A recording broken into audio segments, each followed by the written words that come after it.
स्वागत है आपका एलविन क्लासेस में। आज हम समसामयिक विशेष की एक महत्वपूर्ण कक्षा लेकर आप लोगों के साथ आया हूं, आप लोगों के सामने। ये जो समसामयिक मुद्दे हैं ये अति त्वरित मुद्दे हैं, राष्ट्रीय और अंतर्राष्ट्रीय घटनाक्रम से जुड़े मुद्दे हैं। इनको आइए बारी बारी करके देखते हैं। 29 अगस्त जैसा कि हम लोगों को ज्ञात है राष्ट्रीय खेल दिवस होता है। उसी अवसर पर जो हम लोगों के यहाँ के राष्ट्रीय खेल पुरस्कार प्रधानमंत्री जी द्वारा दिए जाते हैं, इस समय कोरोना जैसी विकट परिस्थिति में पुरस्कारों की घोषणा हुई और उनको डिजिटल माध्यम से प्रदान किया गया। जो राष्ट्रीय खेल रत्न पुरस्कार होते हैं वो 6 श्रेणियों में दिए जाते हैं। आइए आज उन प्रत्येक श्रेणी को जानते हैं कि इसमें कितनी धनराशि दी जाती है, उसके बारे में जानते हैं। और जो राजीव गांधी खेल रत्न पुरस्कार है, कितने लोगों को दिया गया है और उससे जुड़ी महत्वपूर्ण बातें करते हैं। ये सब चीज़ें परीक्षा की दृष्टि से अत्यंत ही महत्वपूर्ण होती है और कहीं ना कहीं किसी न किसी परीक्षा में इससे 1-2 प्रश्न आने की संभावना होती है। चूँकि ये त्वरित मुद्दा है, अभी अगस्त में ही इसकी घोषणा हुई है, इसलिए इसको लिया गया है। देखते हैं राष्ट्रीय खेल पुरस्कार 2020। पहले तो पूछता है कि राष्ट्रीय खेल दिवस कब मनाया जाता है, तो 29 अगस्त को राष्ट्रीय खेल दिवस मनाया जाता है, 29 अगस्त को। ठीक, राष्ट्रीय खेल जो पुरस्कार है हम लोगों का, वो प्रतिवर्ष दिया जाने वाला पुरस्कार है। ये भी पूछता है कि राष्ट्रीय खेल पुरस्कार कब दिया जाता है, तो ये प्रतिवर्ष दिया जाने वाला पुरस्कार है। ये शामिल पुरस्कार 6 प्रकार के होते हैं। ठीक है, 6 प्रकार के होते हैं। पहला हो गया राजीव गांधी खेल रत्न पुरस्कार, उसके बाद हो गया आपका अर्जुन पुरस्कार, द्रोणाचार्य पुरस्कार, ध्यानचंद पुरस्कार, राष्ट्रीय खेल प्रोत्साहन पुरस्कार, मौलाना अबुल कलाम आज़ाद ट्रॉफी पुरस्कार। ठीक है, तो आइए देखते हैं। पहला हमारा पुरस्कार है राजीव गांधी खेल रत्न पुरस्कार। ये कब दिया जाता है? 4 वर्ष तक खेल के क्षेत्र में उत्कृष्ट कार्य करने वाले या उत्कृष्ट प्रदर्शन करने वाले व्यक्ति को दिया जाता है। पुरस्कार राशि इसमें 7.5 लाख रुपए दी जाती है। राजीव गांधी खेल रत्न पुरस्कार में पुरस्कार राशि 7.5 लाख रुपए इस बार 5 लोगों को दिया गया। ये जितने आपको दिखाई दे रही हैं इससे संबंधित विषय या तथ्य या बिंदु अति महत्वपूर्ण है। देखिए, इसमें कई बार तो दे देता है कि नाम दे देता है और पूछता है कि ये किससे संबंधित है। तो रोहित शर्मा को मिला है, मरियप्पन टी को मिला है, सुश्री मनिका बत्रा, सुश्री विनेश और सुश्री रानी। इन लोगों को 5 लोगों को 2020 का राष्ट्रीय खेल रत्न पुरस्कार में राजीव गांधी खेल रत्न पुरस्कार श्रेणी का पुरस्कार मिला है। ये कब मिलता है? 4 वर्ष की समयावधि में खेल क्षेत्र में श्रेष्ठ प्रदर्शन करने हेतु 7.5 लाख रुपए का पुरस्कार राशि है जो नगद दी जाती है। ठीक, रोहित शर्मा क्रिकेट से जुड़े हैं, मरियप्पन टी पैरा एथलेटिक्स हैं, सुश्री मनिका बत्रा टेबल टेनिस से जुड़े हैं, सुश्री विनेश कुश्ती से हैं, सुश्री रानी हॉकी से हैं।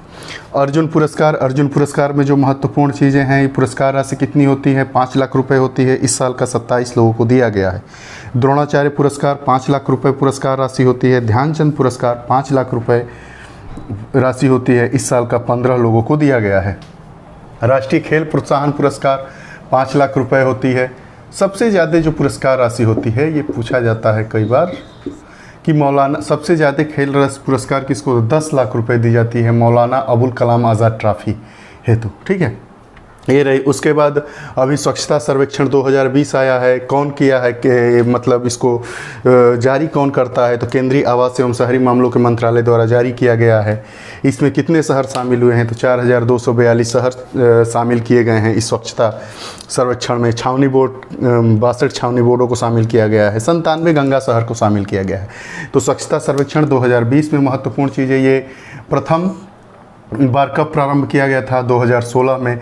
ये जो स्वच्छता सर्वेक्षण 2020 है, ये कौन सा संस्करण है? तो ये 5वां संस्करण है। शामिल शहर 4242 हैं, छावनी बोर्ड के 62 हैं, गंगा शहर 97 हैं। देश का सबसे स्वच्छ शहर इंदौर है, लगातार 4थी बार आया है। 2 नंबर पे सूरत है। तो अगर प्रथम पूछेगा तो इंदौर, और अगर इंदौर ऑप्शन में नहीं है तो सूरत हम लोगों का होगा। सर्वश्रेष्ठ गंगा शहर वाराणसी को मिला है। ये यूपी की दृष्टि से महत्वपूर्ण है, तो आगामी आरओ या यूपीपीएससी की जो परीक्षा आयोजित होने वाली है उसमें ये पूछेगा। सबसे स्वच्छ राजधानी शहर कौन सा है? नई दिल्ली है। 2020 का सर्वेक्षण, इसका कौन सा संस्करण था? तो 5वां संस्करण है।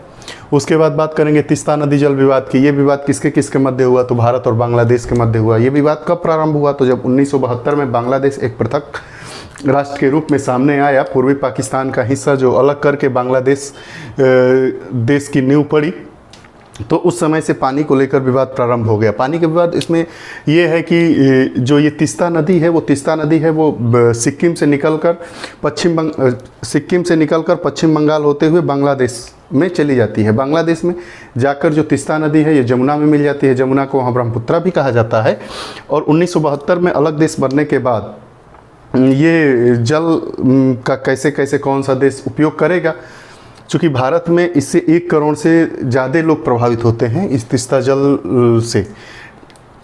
तो इसमें ये हुआ कि 1972-73 के आसपास राष्ट्रीय एक संयुक्त जल आयोग का गठन किया गया, जिसने 9 साल बाद अपनी रिपोर्ट दी।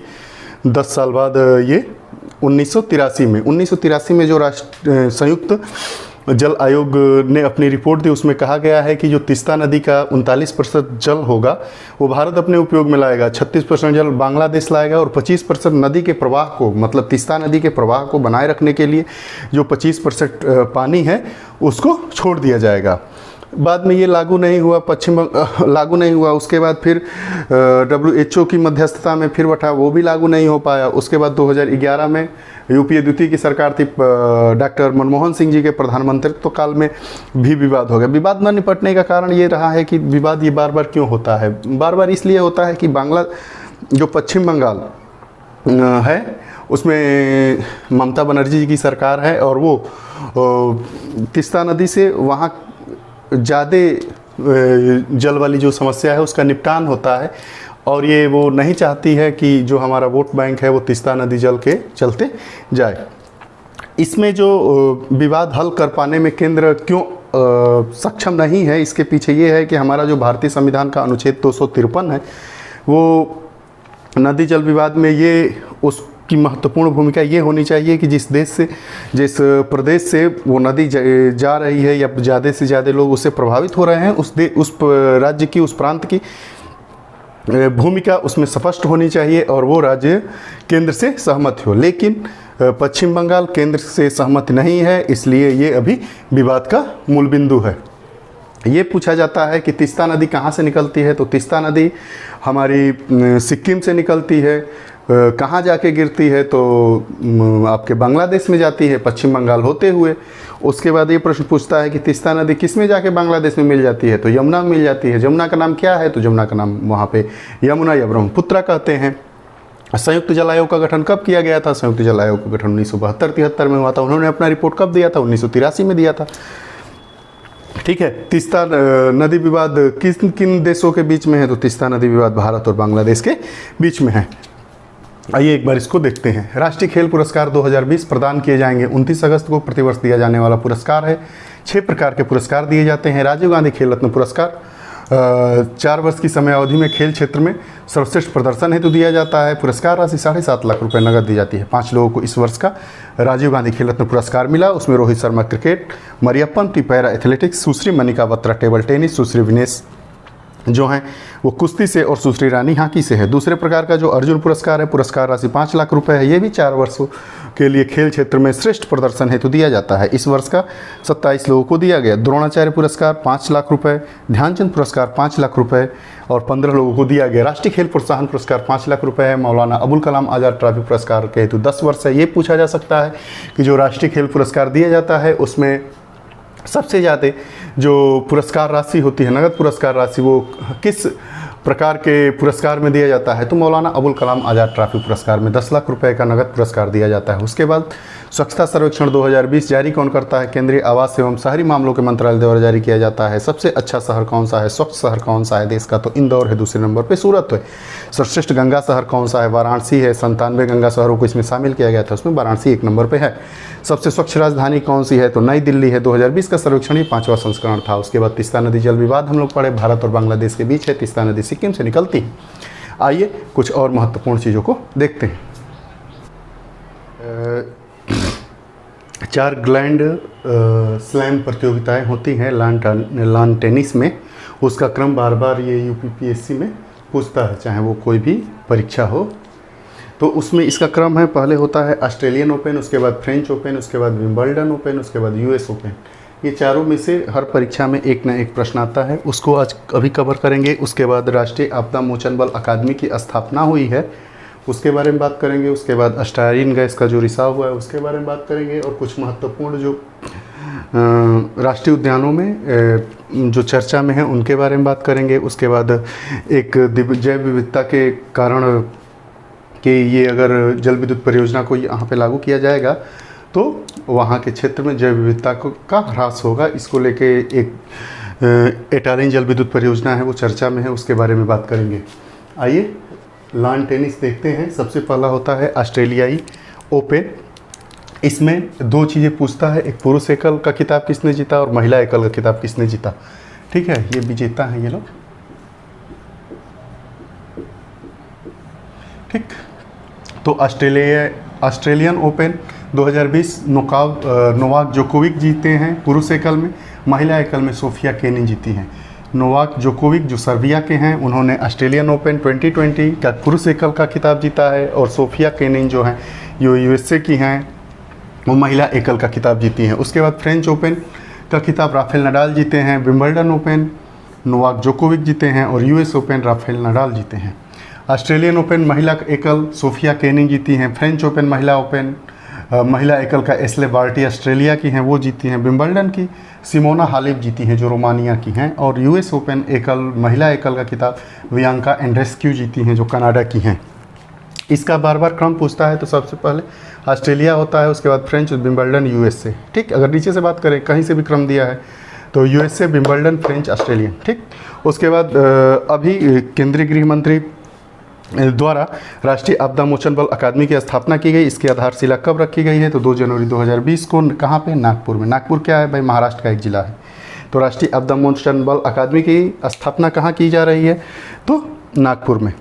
स्टायरीन गैस का रिसाव हुआ है। स्टायरीन गैस का रिसाव कहाँ पे हुआ है तो आंध्र प्रदेश में है। आंध्र प्रदेश कहाँ है? विशाखापट्टनम। विशाखापट्टनम से 15 किलोमीटर दूर एक एलजी पॉलीमर कारखाना है, उसी में स्टायरीन गैस का रिसाव हुआ है। तो स्टायरीन गैस रिसाव कहाँ हुआ है तो आपका आंध्र प्रदेश के विशाखापट्टनम के एलजी पॉलीमर कारखाने में। उसके बाद बात करते हैं कि मुदुमलाई टाइगर रिजर्व चर्चा में क्यों है। मुदुमलाई टाइगर रिजर्व इसलिए है कि जो बंदी हाथियों के लिए यहाँ से कायाकल्प शिविर का प्रारंभ हुआ है। तो पूछेगा कि कायाकल्प शिविर कहाँ से, बंदी हाथियों के लिए कायाकल्प शिविर कहाँ से प्रारंभ किया गया है तो ये मुदुमलाई टाइगर रिजर्व। ये कहाँ है? नीलगिरी जिला, तमिलनाडु में। पृथ्वी दिवस कब मनाया जाता है तो प्रत्येक वर्ष 22 अप्रैल को पृथ्वी दिवस मनाया जाता है। इस बार की थीम जो थी जलवायु कार्रवाई थी, क्लाइमेट एक्शन थी। तो पृथ्वी दिवस कब मनाया जाता है तो प्रत्येक वर्ष 22 अप्रैल को पृथ्वी दिवस। थीम क्या थी? जलवायु कार्रवाई, क्लाइमेट एक्शन। उसके बाद बात करेंगे ताडोबा अंधारी टाइगर रिजर्व। ये चंद्रपुर महाराष्ट्र में है। ताडोबा अंधारी टाइगर रिजर्व कहाँ है? चंद्रपुर महाराष्ट्र में है। प्रोजेक्ट साइनिंग योजना क्या है? प्रोजेक्ट साइनिंग योजना है कि जैसे भूजल प्रबंधन में सुधार हेतु भारत सरकार द्वारा विश्व बैंक से ऋण आधारित योजना पर हस्ताक्षर किए हैं। जो भारत के जो महत्वपूर्ण राज्य हैं, महाराष्ट्र हो गए, हरियाणा हो गए, पंजाब हो गए, जहाँ पे भूजल में कमी दर्ज की जा रही है, उसके लिए भारत सरकार द्वारा विश्व बैंक से एक ऋण आधारित योजना पर हस्ताक्षर किया गया है, जिसे प्रोजेक्ट साइनिंग योजना नाम दिया गया है। यह विश्व बैंक की ऋण आधारित एक नवीन योजना है। पूछेगा कि प्रोजेक्ट साइनिंग योजना किससे संबंधित है तो भूजल के प्रबंधन में सुधार लाने हेतु। किसके, कहाँ से और किसके मध्य है तो विश्व बैंक से और आपके भारत से। ठीक, उसके बाद हमारा है पीन वैली राष्ट्रीय उद्यान। पीन वैली राष्ट्रीय उद्यान में क्या है भाई, क्यों महत्वपूर्ण है तो लाहौर और स्पीति जिला में है। ये कहाँ है? हिमाचल प्रदेश में। लुप्त प्राय हिम तेंदुए हेतु प्रसिद्ध है और यहाँ पे 20 प्रजातियाँ पाई गई हैं पक्षियों की और चिड़ियों की, तो इसलिए इसको चर्चा में लिया गया है। उसके बाद हमारा है एटालिन जल विद्युत परियोजना। एटालिन जल विद्युत परियोजना दिबांग घाटी जो जनपद है और अरुणाचल प्रदेश का, उसमें ये प्रस्तावित है। 3097 मेगावाट की ये जल विद्युत परियोजना है। दिबांग नदी की दो जो सहायक नदियां हैं, दीर और टैंगो, इस पर 2 बांध बना के इस योजना को कार्यान्वित करने का काम किया जा रहा है। वहाँ के जो पर्यावरणविद हैं वो कह रहे हैं कि इससे जैव विविधता में ह्रास आएगा और इसीलिए केंद्र सरकार द्वारा इस पे जो इनकी मतलब ये जो एटालिन जल विद्युत परियोजना है, इसको अगर प्रारंभ कर दिया जाता है तो वहाँ पे जैव विविधता पर क्या क्या ह्रास आएगा, उसके प्रभाव जांच करने के लिए कमेटी का गठित किया गया है, जिसके कारण एटालिन जल विद्युत परियोजना चर्चा में है। तो पूछेगा एटालिन जल विद्युत परियोजना कहाँ प्रस्तावित है? दिबांग घाटी। दिबांग घाटी कहाँ है? दिबांग घाटी अरुणाचल प्रदेश का एक जनपद है। किस नदी पे है? दिबांग नदी और इसकी सहायक दिर और टैगो नदी। ये भी पूछता है कि दिर और टैगो किसकी सहायक नदी है? तो दिबांग नदी की सहायक नदी दिर और टैगो नदी है। देखिए ये जो है इसका क्रम Australian, French open, Wimbledon, US, ये ग्रैंड स्लैम प्रतियोगिताएं होती हैं लॉन टेनिस के क्षेत्र में। राष्ट्रीय आपदा मोचन बल कहाँ होगा? नागपुर में होगा, महाराष्ट्र में। स्टाइरिन गैस का रिजर्व एलजी पॉलीमर कंपनी है, विशाखापट्टनम, आंध्र प्रदेश में। मुदुमलाई टाइगर रिजर्व कहाँ है? नीलगिरी जिला, तमिलनाडु में। पृथ्वी दिवस कब मनाया जाता है? 22 अप्रैल को। इस बार की थीम क्लाइमेट एक्शन है, प्रत्येक वर्ष मनाया जाता है। ताडोबा अंधारी टाइगर रिजर्व कहाँ है? चंद्रपुर, महाराष्ट्र है। चंद्रपुर क्या है? महाराष्ट्र का एक जिला है। प्रोजेक्ट साइनिंग क्या है? ये विश्व बैंक से भूजल प्रबंधन में सुधार लाने हेतु विश्व बैंक से ऋण आधारित एक नवीन परियोजना है, जिसमें भारत अपने चुनिंदा राज्यों में भूजल प्रबंधन में सुधार लाने के लिए विश्व बैंक से ये साइन किया है। फिन वैली राष्ट्रीय उद्यान कहाँ है? लाहौल स्पीति जिला, हिमाचल प्रदेश में है। फिन वैली राष्ट्रीय उद्यान किसके लिए प्रसिद्ध है? तो लुप्त प्राय हिम तेंदुए हेतु प्रसिद्ध है। एटालिन जल विद्युत परियोजना कहाँ प्रस्तावित है? तो दिबांग घाटी अरुणाचल प्रदेश में 3097 मेगावाट की परियोजना है। दिबांग नदी की सहायक नदी दिरो टैगो नदी पर है। आप हमारे वीडियोज़ को कृपया करके ज़्यादा से ज़्यादा शेयर, लाइक और कमेंट करते रहें। आइए अब आगे कुछ और महत्वपूर्ण विषय देखते हैं। कुछ चक्रवात आए हैं, उनको पढ़ते हैं। ये निसर्ग चक्रवात भारत महाराष्ट्र में। अम्फान का संबंध, ये मई 2020 में आया था, पश्चिम बंगाल और उड़ीसा में ज़्यादा तबाही मचाया। नामकरण, जो अम्फान चक्रवात का नामकरण थाईलैंड देश के द्वारा दिया गया है। हीका चक्रवात ये अरब सागर में उत्पन्न हुआ, लेकिन एंटी साइक्लोन के चलते, प्रति चक्रवात के चलते ये अपना प्रकोप, दुष्प्रभाव नहीं दिखा पाया। ठीक है, तो ये निसर्ग भारत अम्फान जो आपका पश्चिम बंगाल और उड़ीसा में, नामकरण थाईलैंड द्वारा किया गया। हीका चक्रवात अरब सागर में उत्पन्न हुआ। ये अम्फान है वो आपका पश्चिम वहाँ पे बंगाल की खाड़ी में। अम्फान बंगाल की खाड़ी में, हीका चक्रवात अरब सागर में। ठीक, उसके बाद प्रमुख दवाएं हैं, लेकिन इन सब का उपयोग, इनका तो जो ये सब दवाएं बनी थी वो किसी और रोग के इलाज के लिए बनी थी, लेकिन कोरोना इलाज हेतु इन सब दवाओं का प्रयोग हो रहा है। उन प्रमुख दवाओं को देखेंगे। पहली जो दवा है वो है हाइड्रोक्सीक्लोरोक्वीन। हाइड्रोक्सीक्लोरोक्वीन ये मलेरिया के इलाज हेतु बनी थी, लेकिन ICMR ने, Indian council for medical research ने कोरोना इलाज हेतु इसके प्रयोग की अनुमति दे दी है। हाइड्रोक्सीक्लोरोक्वीन जो मलेरिया इलाज के लिए बनी थी, वो ICMR ने भारत में कोरोना के इलाज के लिए हाइड्रोक्सीक्लोरोक्वीन दवा के प्रयोग की अनुमति दे दी है। रेमडेसिविर भी एक दवा है, इबोला के लिए बनी थी, लेकिन इबोला के इलाज में ये असफल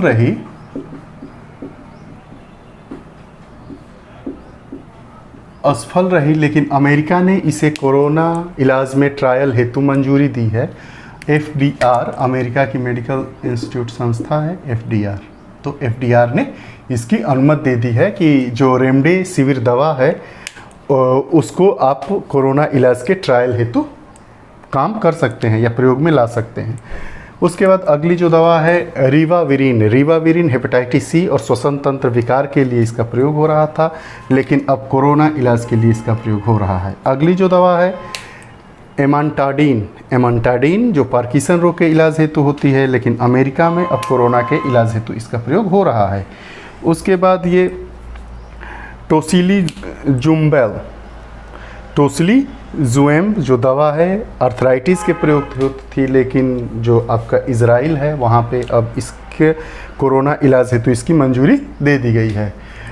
खरीफ फसलों का MSP मतलब मिनिमम सपोर्ट प्राइस, न्यूनतम समर्थन मूल्य, जो केंद्र सरकार द्वारा प्रधानमंत्री की अध्यक्षता में गठित कमेटी द्वारा नया न्यूनतम समर्थन मूल्य जारी किया गया है खरीफ की फसलों के लिए। उसमें कुछ फसल परीक्षा की दृष्टि से महत्वपूर्ण है जो आती हैं, उनको देखते हैं। उनका प्रति कुंटल क्या है।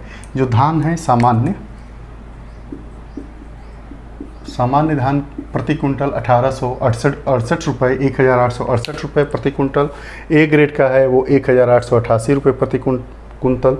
बाजरा 2150 रुपये प्रति कुंटल।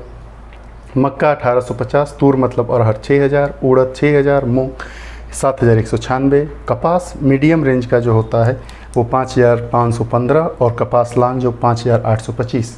एक बार इसको देखें। निसर्ग जो चक्रवात है महाराष्ट्र में अपना वो दिया, प्रभाव दिखाया। अम्फान पश्चिम बंगाल, उड़ीसा, बंगाल की खाड़ी से उत्पन्न हुआ, नामकरण थाईलैंड। हिका चक्रवात अरब सागर में उत्पन्न हुआ था, लेकिन एंटी साइक्लोन के चलते ये अपना दुष्प्रभाव नहीं दिखा पाया। प्रमुख दवाएं जो बनी थी किसी और रोग के इलाज के लिए, लेकिन कोविड-19 के इलाज के लिए, कोरोना संक्रमण के इलाज के लिए इन सब का प्रयोग हो रहा है, जिसमें हाइड्रोक्सीक्लोरोक्विन है, रेमडेसिविर है, रिबाविरिन है, एमांटाडीन है और टेसिलिजुएम है।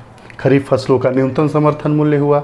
14 फसलें इसमें ली गई है। प्रधानमंत्री मोदी की अध्यक्षता में जनवरी में एक कैबिनेट की बैठक हुई, जिसमें खरीफ की 14 फसल। पूछता है कि खरीफ फसलों के में जो एमएसपी वाली जो फसल है उसमें कितनी फसल है, तो 14।